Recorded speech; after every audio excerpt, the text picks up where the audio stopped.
Welcome to my YouTube channel Renessa World. Om Shanti. आज का पहला क्वेश्चन है, मुझे इस वर्ल्ड का कंपटीशन बिल्कुल अच्छा नहीं लगता, then what should I do.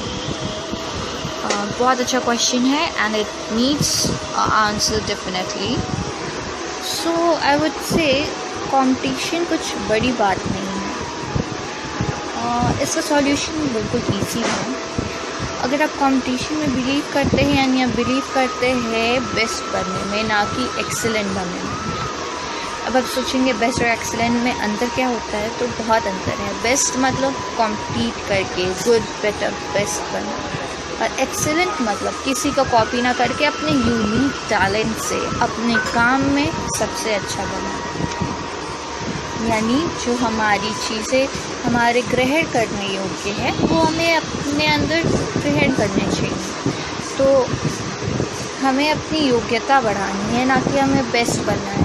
अगर हमें वर्ल्ड में भी अगर हम कहें कि हमें मोस्ट पावरफुल बनना है, तो हमें बस अपने गुणों पे और काम करना है।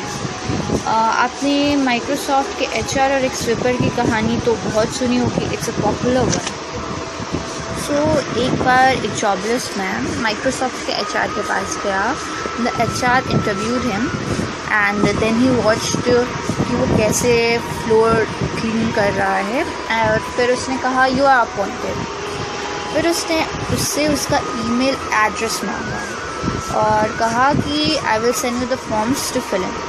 तो उसके रिप्लाई में उस आदमी ने कहा कि मेरे पास तो कंप्यूटर है ही नहीं और ना ही मेरे पास कोई ईमेल है। फिर HR ने कहा कि आई एम सॉरी, मैं आपको ये जॉब नहीं दे सकता, क्योंकि अगर आपका ईमेल नहीं है देन यू एग्जिस्ट ही नहीं करते आप इस जॉब के लिए या फिर इस वर्ल्ड के लिए। So now the man was left with no hope at all. उसके पास सिर्फ $10 पैसे थे उसके पॉकेट में। तो उसने डिसाइड किया कि वो सुपरमार्केट जाएगा और 10 kg टमाटो क्रेट खरीदेगा, और फिर उसने वो सारे tomatoes door to door round में इन लेस देन 2 आवर्स उसने दुगना पैसा कमा लिया डोर टू डोर सेल करके। फिर उस आदमी ने रियलाइज़ किया कि वो इस तरह से सर्वाइव कर सकता है, एंड उसने स्टार्ट कर दिया हर जगह हर दिन जाना, और फिर रात को लेट आता था और हर बार उसकी मनी डबल या ट्रिपल हो जाती थी। बहुत जल्दी उसने एक कार खरीद लिया, फिर उसने एक ट्रक खरीद लिया, फिर उसने अपनी एक डिलीवरी व्हीकल्स की फ्लीट हो गई थी उसकी। 5 साल बाद वो जो आदमी था वो one of the biggest food retailers हो गया था US में। तो he started planning his families future, और उसने डिसाइड किया कि मैं लाइफ इंश्योरेंस कराता हूँ। उसने एक इंश्योरेंस ब्रोकर को अपने प्रोटेक्शन प्लान के लिए इनवाइट किया, और जब उसकी बात उससे उस ब्रोकर के साथ कंप्लीट हुई तो ब्रोकर ने उसका ईमेल ID मांगा, और उस आदमी ने वही जवाब दिया कि I don't have an email ID। Broker बहुत क्यूरियस हो गया कि आपके पास ईमेल ID नहीं है और आपने इतना बड़ा एम्पायर बनाने में सक्सेस हासिल कर दी। आप इमेजिन कर सकते हैं कि आपने क्या किया है। तो वो आदमी मुस्कुराया, कुछ देर सोचा, और फिर उसने कहा हाँ, अगर मैं यहाँ अपनी ईमेल ID मेरे पास होती तो शायद मैं आज माइक्रोसॉफ्ट में स्वीपर होता, पर आज मेरी एक अपनी एम्पायर है। उसकी मॉरल ऑफ द स्टोरी क्या हो? इंटरनेट, ईमेल, BBM, व्हाट्सएप, ये सब आपकी लाइफ की सॉल्यूशन नहीं। अगर आपके पास फेसबुक या इंटरनेट नहीं है तो आपके पास हार्ड वर्क तो होगा, उससे आप मिलेनियर बन सकते हैं। इसीलिए कुछ करने के लिए महान होने की आवश्यकता नहीं होती है, पर महान बनने के लिए कुछ करने की आवश्यकता ज़रूर होती है। ऐसी एक और स्टोरी है। एक बार गौतम बुद्ध के पास एक पर्सन आया और उसने पूछा कि मेरे लाइफ की क्या वैल्यू है। तो बुद्ध जी ने उसे उसके हाथों में पत्थर पकड़ाते हुए कहा कि इसकी कीमत पता करके आओ, फिर मैं तुम्हारे सारे क्वेश्चंस के आंसर दूंगा। वो व्यक्ति पत्थर लेकर बाज़ार में गया। वहाँ वो फ्रूट सेलर के पास गया और बोला कि इस पत्थर को देखो और बताओ इसकी कीमत क्या है। तो वो फ्रूट सेलर ने कहा कि इस पत्थर के बदले मैं तुम्हें 12 संतरे दे सकता हूँ। फिर इसके बाद वो पर्सन वेजिटेबल सेलर के पास गया। उसने पत्थर को दिखाया उस वेजिटेबल सेलर को, तो उसने कहा कि इसके बदले में तुम्हें 1 बोरी आलू दे सकता हूँ। फिर वह व्यक्ति जो था वो पत्थर लेकर सुनार के पास गया।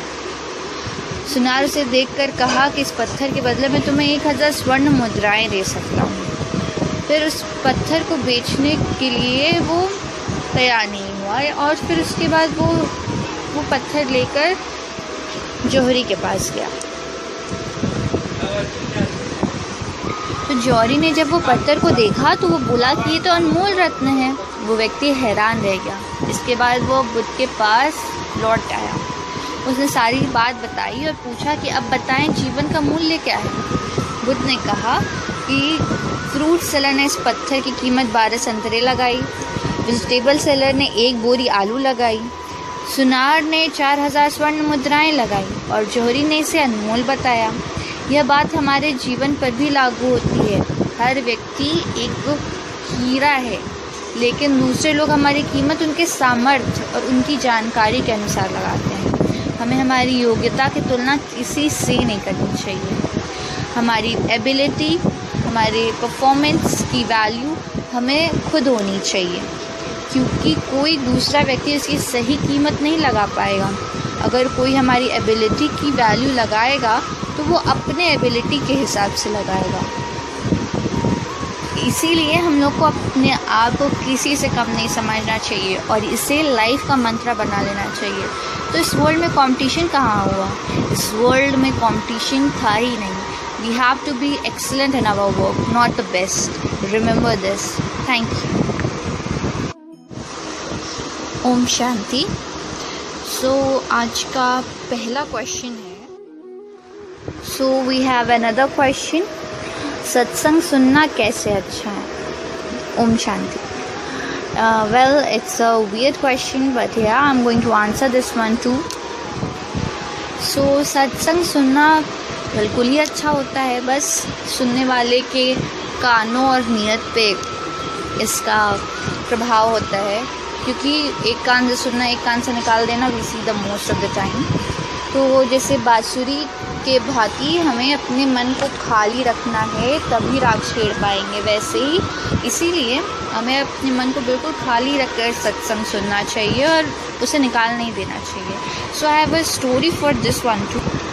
सो वंस अपॉन अ टाइम एक स्टूडेंट अपने गुरु से पूछता है कि गुरुजी, हमेशा लोग ये क्वेश्चन करते रहते हैं कि हम पे सत्संग का असर क्यों नहीं होता।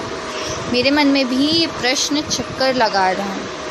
तो गुरुजी ने बोला, बस जाओ एक घड़ा शराब ले आओ। The student was really amazed कि हमारे टीचर जो हैं वो एक घड़ा शराब लाने को कह रहे हैं। And he kept on thinking. फिर गुरु ने कहा, सोचते क्या हो, जाओ एक घड़ा शराब ले आओ। And then the student went और एक छलाछल भरा शराब का घड़ा ले आया। गुरु के समक्ष रख कर बोला, आज्ञा का पालन कर लिया।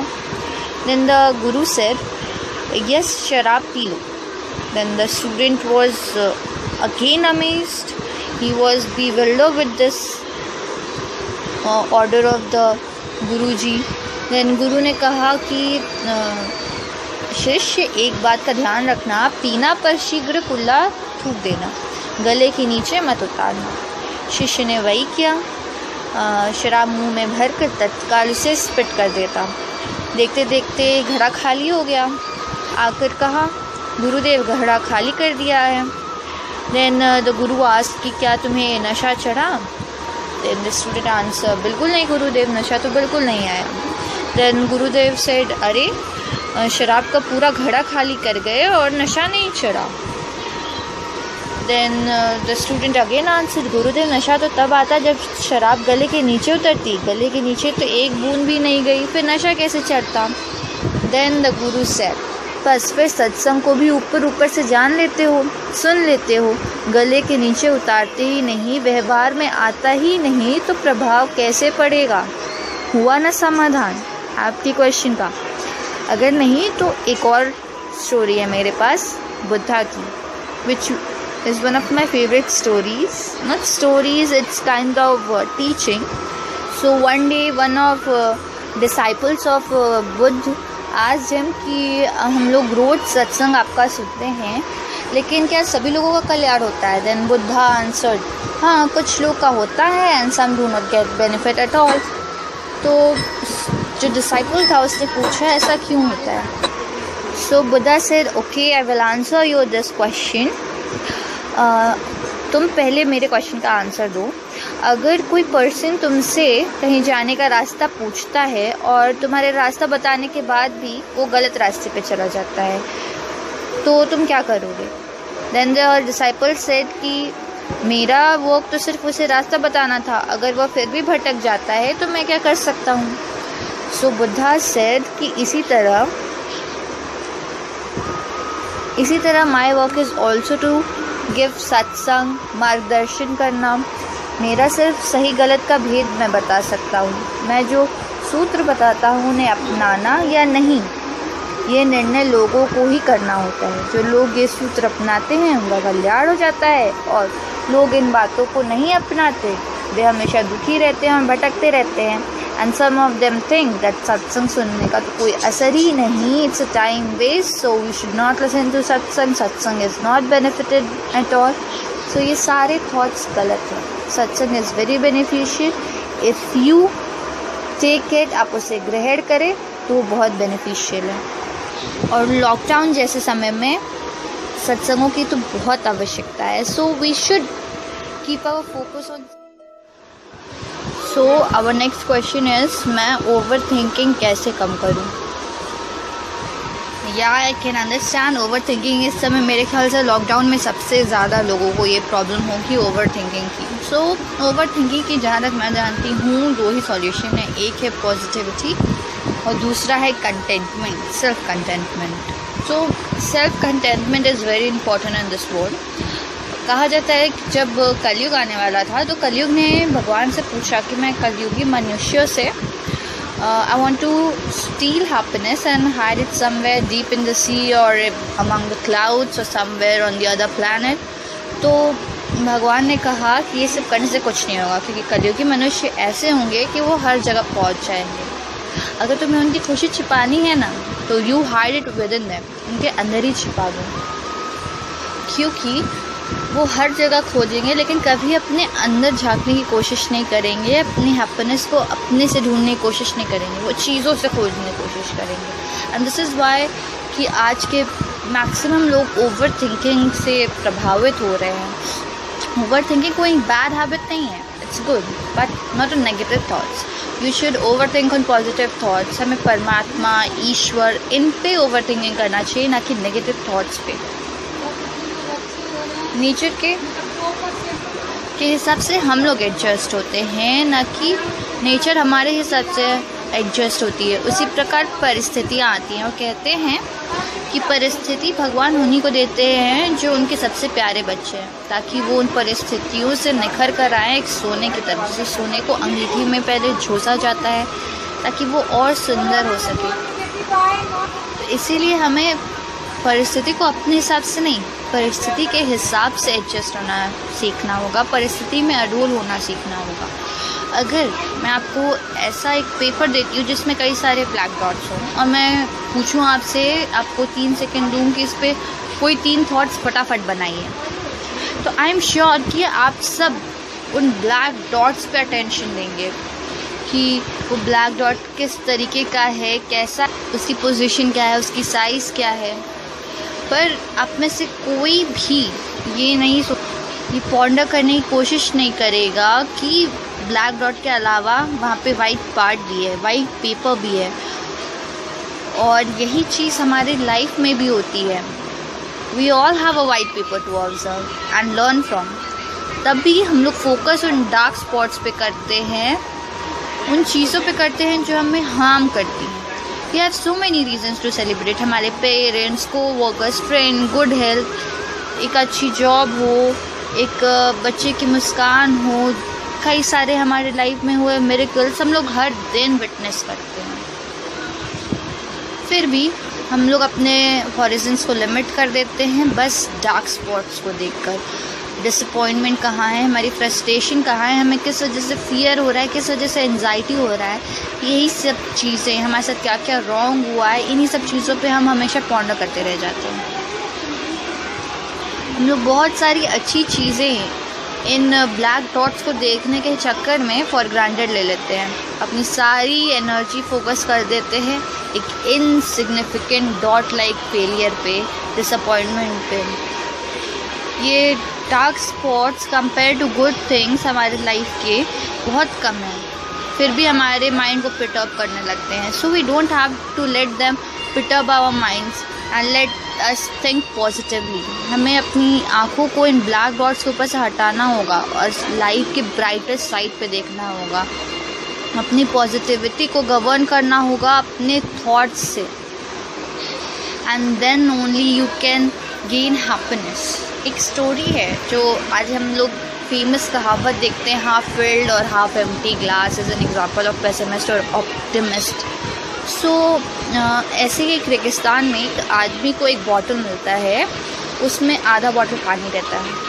तो उस आदमी को क्या करना चाहिए, उसे बहुत प्यास लगी है, बहुत समय से पानी नहीं पिया है, तो वो आदमी क्या करेगा, उसे आधा खाली मानकर ये सोचकर कि ये मेरी कितनी प्यास बुझा लेगा, उसे फेंक देना चाहिए, या फिर उसे ये सोचकर कि ये मेरी कितनी प्यास बुझा सकता है उसे पी लेना चाहिए. Of course he would be saved only when वो पॉजिटिविटी के साथ उसे पी ले, ये सोचकर कि ये मेरी कितनी प्यास बुझा सकता है. Same way we have to be optimistic in all our thoughts. हमें पॉजिटिविटी को छोड़ना नहीं है, उसको पकड़ कर रखना है, तभी हमारी ओवर थिंकिंग या इससे रिलेटेड कोई भी प्रॉब्लम हो चुटकियों में सॉल्व हो जाएगी. Thank you. So our next question is, मैं ओवर थिंकिंग कैसे कम करूँ. या I can understand over thinking. इस समय मेरे ख्याल से लॉकडाउन में सबसे ज़्यादा लोगों को ये प्रॉब्लम होगी ओवर थिंकिंग की. सो ओवर थिंकिंग की जहाँ तक मैं जानती हूँ दो ही सॉल्यूशन है, एक है पॉजिटिविटी और दूसरा है contentment, self contentment. So self contentment is very important in this world. कहा जाता है कि जब कलयुग आने वाला था तो कलयुग ने भगवान से पूछा कि मैं कलयुगी मनुष्यों से I want to steal happiness and hide it somewhere deep in the sea or among the clouds or somewhere on the other planet. तो भगवान ने कहा कि ये सब करने से कुछ नहीं होगा, क्योंकि कलयुगी मनुष्य ऐसे होंगे कि वो हर जगह पहुंच जाएंगे. अगर तुम्हें उनकी खुशी छिपानी है ना, तो you hide it within them, उनके अंदर ही छिपा दो, क्योंकि वो हर जगह खोजेंगे लेकिन कभी अपने अंदर झांकने की कोशिश नहीं करेंगे, अपनी हैप्पीनेस को अपने से ढूंढने की कोशिश नहीं करेंगे, वो चीज़ों से खोजने की कोशिश करेंगे. So there is one more question, family में ईगो प्रॉब्लम का क्या सॉल्यूशन है, please help. Of course this must be the most common problem and these days सब फैमिली इकट्ठे रह रहे हैं. सो कभी कभी माइंड इधर उधर डिस्टर्ब होकर अपने फैमिली में गुस्सा तो उतर ही जाता होगा. So I definitely have a solution for this.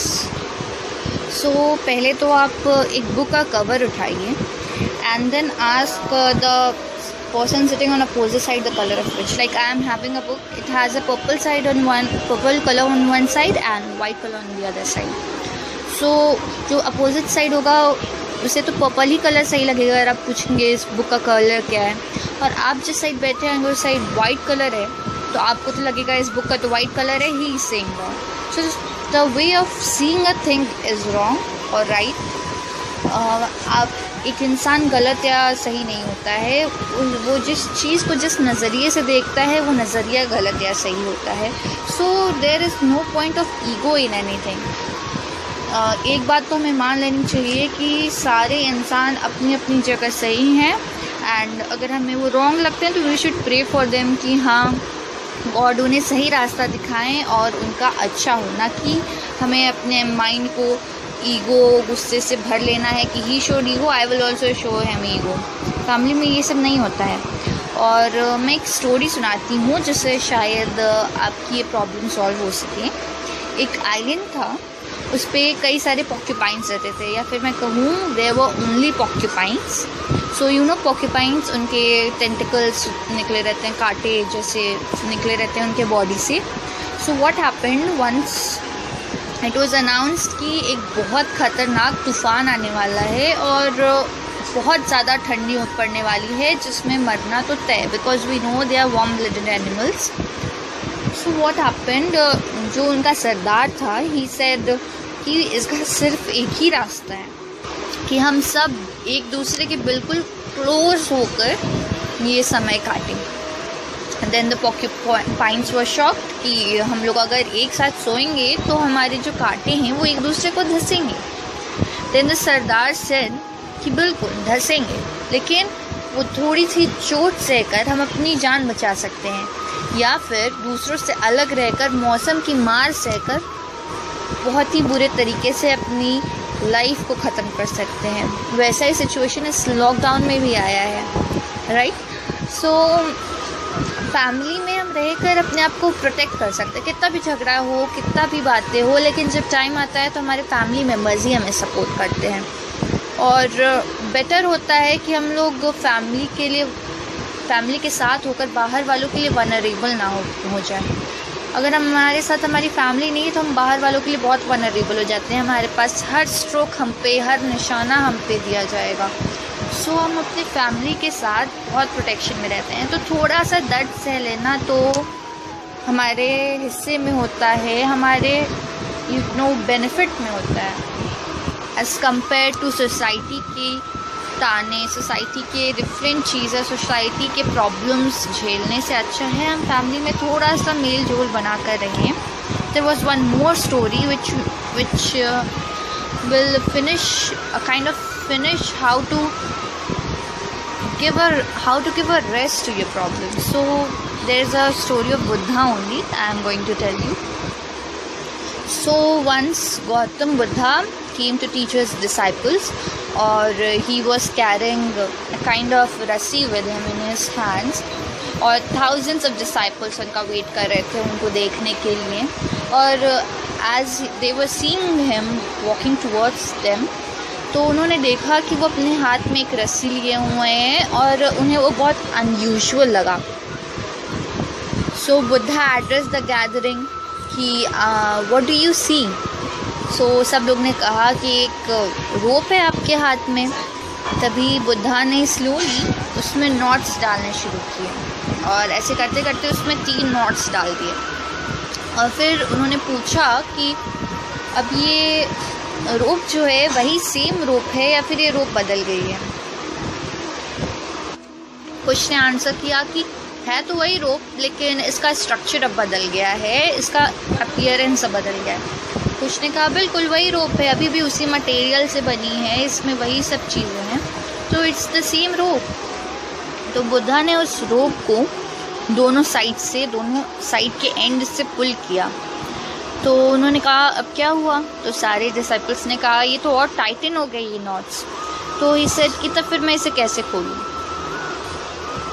फिर एक मॉन्क ने उनके पास आकर आंसर दिया कि we have to observe and try to understand कि ये नॉट्स कैसे बने हैं और कहाँ से फॉर्म हुए हैं, और उस हिसाब से इसे अंडू करना होगा।